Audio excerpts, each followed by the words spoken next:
Hello hi friends, എല്ലാവർക്കും സുഖമായിട്ടിരിക്കുമെന്ന് വിചാരിക്കുന്നു. അപ്പം ഇന്ന് ഞങ്ങളിതാ പുഴവക്കത്ത് വന്നിട്ടുണ്ട് കേട്ടോ. ഞാൻ പറഞ്ഞിരുന്നല്ലോ, ഞാനിപ്പോൾ ഉള്ളത് എൻ്റെ അമ്മേൻ്റെ ചേച്ചീൻ്റെ വീട്ടിലാണ്. സോ ഇവിടെയെന്ന് പറഞ്ഞാൽ പുഴവക്കാണ് കേട്ടോ. അടിപൊളിയാണ്, നല്ല വ്യൂ കിട്ടുന്ന ഒരു പ്ലേസാണ് കേട്ടോ. നമുക്ക് ഫോട്ടോ എടുക്കാനായാലും വീഡിയോ എടുക്കാനായാലും ഒക്കെ നല്ല സ്യൂട്ടബിളായിട്ട് പറ്റുന്ന ഒരു സ്പേസ് കൂടിയാണിത്. അങ്ങനെ ഞങ്ങൾ ഈ പോണ വഴിയാണ് കേട്ടോ കാണുന്നത്. എൻ്റെ അമ്മയും അമ്മയുടെ ചേച്ചിയും അതുപോലെ തന്നെ എൻ്റെ കസിനും ഒക്കെ ഉണ്ട് കേട്ടോ. ഇവിടെ നല്ല പാടമാണ് കേട്ടോ. പാടങ്ങളൊക്കെ കുറേ ഉണ്ട്. വലിയൊരു പറമ്പാണിത്. അതിൻ്റെ ഉള്ളിലൂടെ പോയിട്ടാണ് കേട്ടോ നമ്മുടെ ഈ സ്ഥലം എത്തുന്നത്. അത്യാവശ്യം നല്ല ദൂരം ഉണ്ട് കേട്ടോ ഇവിടുന്ന് പുഴവക്കത്തേക്ക് എത്താൻ. ഇവിടെ കുറേ തോടും കാര്യങ്ങളൊക്കെ ഉണ്ട് കേട്ടോ. പക്ഷേ തോട് എന്നൊന്നും പറയാൻ പറ്റത്തില്ല, ചെറിയ ചെറിയ കാര്യങ്ങൾ കേട്ടോ. അങ്ങനെ നമ്മളിതാ പുഴവക്കത്ത് എത്തിയിട്ടുണ്ട്. വളരെയധികം ബ്യൂട്ടിഫുള്ളാണ് കേട്ടോ. എനിക്ക് അത്ര ഇഷ്ടപ്പെട്ടു. നല്ല വ്യൂ ആണ് ഇവിടെ ഉള്ളത്. ഇവിടെ ബോട്ടുകളും കാര്യങ്ങളൊക്കെ നിർത്തിയിടാറുണ്ട് കേട്ടോ.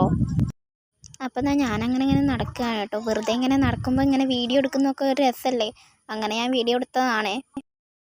എൻ്റെ അനിയത്തിയൊക്കെ വെള്ളത്തിലിറങ്ങാൻ ഭയങ്കരമായിട്ട് എന്നെ എക്സൈറ്റഡ് ആയിരിക്കുകയാണ് കേട്ടോ. ഇവിടെ വലിയൊരു കുഴപ്പമില്ല, വലിയൊരു ആഴമൊന്നും ഇല്ലാത്ത സ്ഥലമായതുകൊണ്ട് കേട്ടോ ഞങ്ങളിങ്ങനെ ഇറങ്ങുന്നത്. നല്ല രസമാണ് കേട്ടോ ഇവിടെ കളിക്കാനൊക്കെ ആയിട്ട്. എനിക്ക് ഈ വ്യൂ ഭയങ്കരമായിട്ട് എന്നെ ഇഷ്ടപ്പെട്ടു കേട്ടോ. പിന്നെ എൻ്റെ അനിയത്തി എന്ന് പറയുമ്പം ഈ വെള്ളത്തിൽ കളിക്കാനൊക്കെ ഭയങ്കര ഇഷ്ടമുള്ള ഒരാളാണ്. അങ്ങനെ ഞങ്ങളിതാ അവിടേക്ക് ഇങ്ങനെ നടക്കുകയാണ് കേട്ടോ. ഇനിയും പോയാൽ കുറേ കാണാനായിട്ട് സാധിക്കും. ഇവിടെ കുറേ തോണികളൊക്കെ ഇങ്ങനെ നിർത്തിയിട്ടിട്ടുണ്ടായിരുന്നു കേട്ടോ. പിന്നെ ഞങ്ങൾ അങ്ങനെ നടന്നു കേട്ടോ. ഇവിടെ കുറേ ശംഖ് എന്നാണ് തോന്നുന്നത് പറയാം, എനിക്ക് കറക്റ്റായിട്ടുള്ള പേരൊന്നും അറിയില്ല. ഇങ്ങനത്തെ സാധനങ്ങളൊക്കെ കുറേ ഇവിടെ കുത്തിയിരിക്കുന്നത് കാണാം കേട്ടോ. ഞാൻ പറഞ്ഞല്ലോ നല്ല വ്യൂ ആണെന്ന്. നിങ്ങൾ കണ്ടു, എനിക്ക് എത്രയും നല്ല അടിപൊളി പ്ലേസാണിത്. വീഡിയോയിൽ കാണുന്ന പോലെയല്ല കേട്ടോ. നേരിട്ട് കാണുമ്പം കുറച്ചുകൂടെ വ്യൂ കൂടുകയാണ് കേട്ടോ ചെയ്യുന്നത്. കുറേ കപ്പലുകളൊക്കെ അവിടെ നിർത്തിയിട്ടിട്ടുണ്ട് കേട്ടോ. അങ്ങനെ ഞങ്ങളിതാ നടന്നു പോയിക്കൊണ്ടിരിക്കുകയാണ്.